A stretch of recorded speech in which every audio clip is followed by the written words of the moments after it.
Hello, everyone, and welcome to another episode of the Wise Decision Maker Show, where we help you make the wisest and most profitable decisions. My name is Dr. Gleb Tsipursky. I'm the CEO of Disaster Avoidance Experts, the future of work consultancy that sponsors the Wise Decision Maker Show. And I'm joined today by Kevin. Kevin, can you please share a little bit about yourself and what you do? Yeah, sure. Thanks for having me on. So my name's Kevin Oakes. I'm the CEO, co-founder of the Institute for Corporate Productivity. We shorten that to I4cp. We are an HR research firm, so we do more human capital research than just about anybody on the planet, always with a business lens of what are high-performing organizations doing differently with their people practices versus low-performing organizations. So, what are high-performing organizations doing around generative AI? What have you found? Yeah, we've studied this quite a bit and have done longitudinal work Mhm, around Gen AI because it is moving very fast, as you know, Gleb. And what our latest study, which is called Workforce Readiness in the Era of AI, mhm, found is there's different maturity levels of organizations when mhm, it comes to Gen AI. The majority of organizations are in simple research mode or mhm, experimentation mode when it comes to Gen AI. There's a small percentage of companies that are actively ignoring mhm, or banning AI within their mhm, organization, but those are small percentages. At the top end, there's 11% of organizations that have operationalized Gen AI, mhm, meaning it's now being actively used throughout the enterprise mhm, for both efficiency and external effectiveness, from a product mhm, perspective, et cetera. What we found with those organizations that have really embraced Gen AI and are mhm, operationalizing it, they are the highest performing organizations. mhm, So, by our index, which is based off of revenue growth, profitability, mhm, market share, et cetera, those companies that are on the upward scale on the maturity side are the mhm, high performing organizations. Now, you can look at mhm, that two ways, in my opinion. Probably the most logical way is that the strong are getting stronger, right? These were mhm, already good companies and they have really embraced Gen AI and they're getting even mhm, stronger because of it. But I do think that there's an aspect of their embracing of Gen AI has moved them up that, market mhm, index to become high performing organizations mhm, as well. Regardless, I think that the message that we've been giving to companies is you should be working towards that mhm, upper, right-hand side of the quadrant be on the upper level of the maturity side when it comes to Gen AI. mhm. Now, of course, the upper level quadrant companies that have now matured used to be in the experimental stage, Right. and that's kind of where they have progressed to now. So tell me a little bit about what you typically observe about the stages of generative AI adoption for companies. Take me through Yep. the stages that you've seen. So a big reason why companies make that move is because of training. Hmm. And in some ways it seems basic, but it's amazing to us how few companies are training their workforce across the Mm, board on Gen AI. Most companies have provided training only to a small percentage of the workforce. mhm, Um, when it comes to training, we find that those top companies mhm, don't ignore the leadership when they conduct this training, and it's odd, but that's a group that often does get ignored. mm, They first focus there, and they make sure mm, not only CEO and senior leaders mhm, on down understand Gen AI, but that they're using it actively. mhm, And when they do that, they then become promoters of Gen AI mhm, throughout the organization. And I think that's a really sound place to start for a lot of mhm, organizations is start with your leadership and then provide training enterprise-wide, upskilling, to the mm, organization. Don't just segment certain, populations of the mm, organization. Make sure that you can provide it enterprise-wide. Once you do that, you do get more widespread adoption. mhm, The other key that we found to adoption is um, resist going into divisions, departments, or job roles and telling those people what should be automated. mm, Instead, enlist the help of employees to mhm, provide insight into what they believe should be automated mm, about their role. employees know better than anybody, Mm, what's rote and what is not a good use of their skills, mhm, and what potentially could be turned over to Gen AI. But at the same time, when you do that, you get them bought into the process, right? Now mhm, that they're contributing, so it's a co-creation mentality mm, in the culture as opposed to being told or being somebody else just making that decision for mm, them. Um, so, those are just some things off the top of my head, mhm, Gleb, that I can think, really work within those high-performing mm. organizations. So, Kevin, tell me a little bit more about this training that you've seen. There are a number of ways of training people, of course, and there are some workshops, there's micro learning, there's peer mentoring, lots of ways of training folks. You can have external people who do training, you can have your IT people doing training. What are the best approaches to training that you've seen?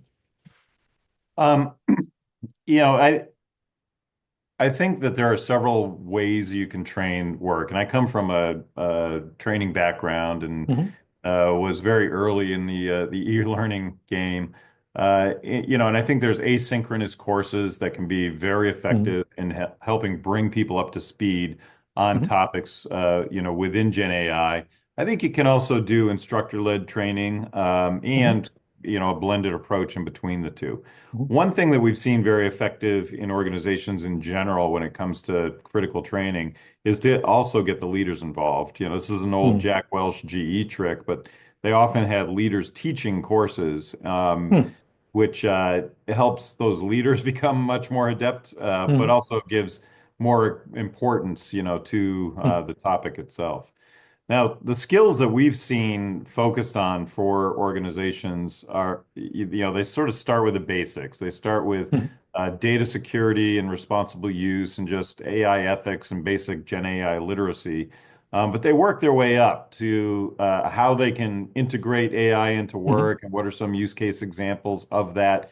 They look at critically evaluating outputs of Gen AI. Hmm. They look at more, from a regulation standpoint, they're looking at, Hmm.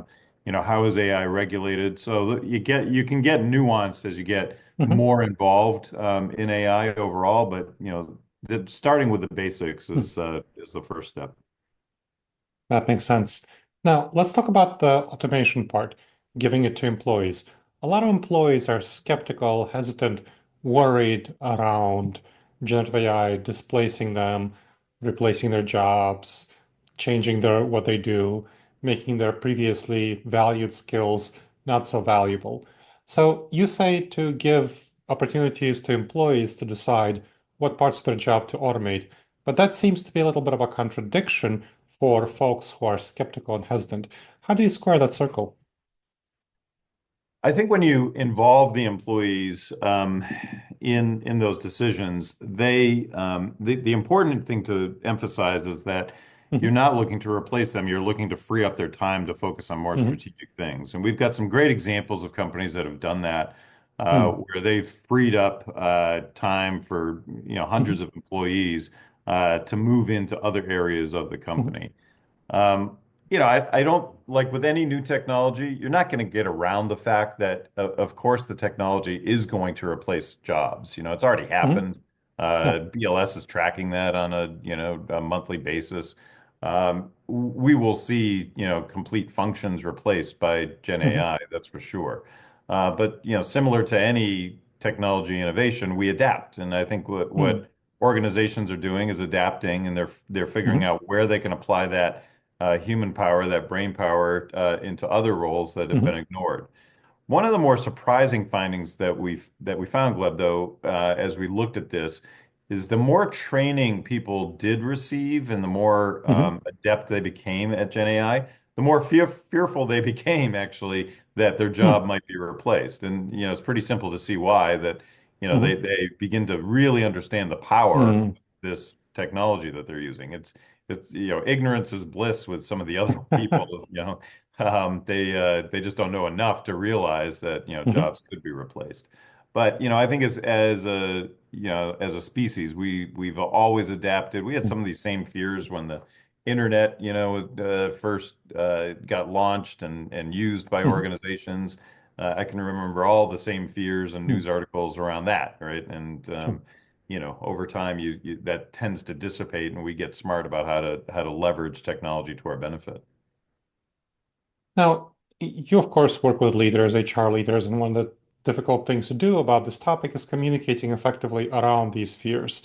So, one strategy that I've seen, and when I work with companies in generative AI adoption, I do see it being somewhat effective, is telling employees that, hey, you're not going to be replaced by generative AI. If you're going to be replaced, you're going to be replaced by somebody using generative AI more effectively than you. And that motivates some people to get with the program. And I'm curious what you've seen around effective messaging. What kind of messaging have you seen effective? What does your research show? What do you see as the right approach? I don't think there's a silver bullet. Hmm. Even the quote you just said is widely used, but it's more of a threat, Yeah. right? It's Yes. a threat that, hey, you better start using Gen AI or you're going to get replaced by somebody smarter than you. I think the key here is just discussion, Hmm. and Hmm. transparency. I think the more open your communication is with employees about Hmm. what this could do, the better. Now, one of the issues that I see in a lot of organizations is they just have not communicated a strategy around Gen AI Hmm. inside the company. So it's a big mystery to a lot of employees. Like, how are Hmm. we planning on using this? Hmm. What are we planning on doing, from a Gen AI standpoint? And the more that management can lay out that strategy, Hmm. and then down at the department manager level, they describe how your Hmm. role fits into that strategy, the better, everybody's going to be. Hmm. It's like any change management process. The more aligned you are with that strategy and the more understanding you are of how that alignment Hmm. affects the strategy, the better you're off people will be in the long run. Now, generative AI is different than some other change technology developments and change management processes around them, is that it has a lot more risks with data privacy, security, hallucinations, bias. How do you have a effective approach to risk management, especially around employees who are concerned about the risks and the ethics of generative AI? I think you've got to make sure that that's part of that basic training that we talked about first and Mm. foremost. You've got to be very clear with Hmm. employees how they are to use Gen AI and what the governance rules are around it. Hmm. I think organizations have gotten a lot smarter about this over the Hmm. last year or two. Uh, we're seeing a lot of walled off applications and companies really understanding how they use their own large language model to fuel what they're trying to do. Um, yeah, it carries risk. Hmm. It, you know, I again, I just kind of harken back to what we always have gone through. Hmm. The advent of the internet, the advent of smartphones, go on and on and on. All of Hmm. these carried security risks, right? And we got smart about those risks. We developed Hmm. tools to help us with those risks. That's all happening today as well. It just seems like anytime there's something Hmm. brand new, we get more fearful. Now, this is a very, very powerful tool. Don't get me wrong. I recognize the power that Gen AI it brings, much more so than some of those other Hmm. things I just cited. So I do think that the training is pretty critical here. Hmm. But the smart companies are managing through that, and what they're really doing is Hmm. figuring out how to use this as an opportunity to get more market share, to be Hmm. more competitive. They're not sitting back fearful. Instead, they're Hmm. embracing it and moving forward. Now, Kevin, you do a great deal of research. That's your area of expertise. So you know a lot about metrics. So when we talk about what kind of metrics companies are using around generative AI, what kind of metrics should they be using for generative AI adoption integration? What do you see as what the best companies are doing? Where should companies be moving toward?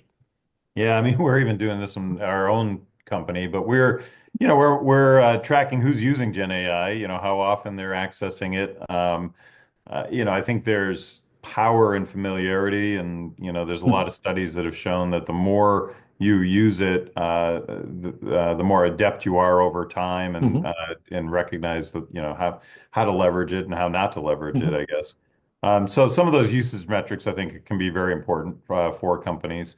I think you want to track, what is happening from a productivity standpoint when we've Hmm. put Gen AI in certain departments or divisions? How has that improved productivity? Mhm. How has it improved the well-being of the workforce as well? There's an Mm. aspect of that.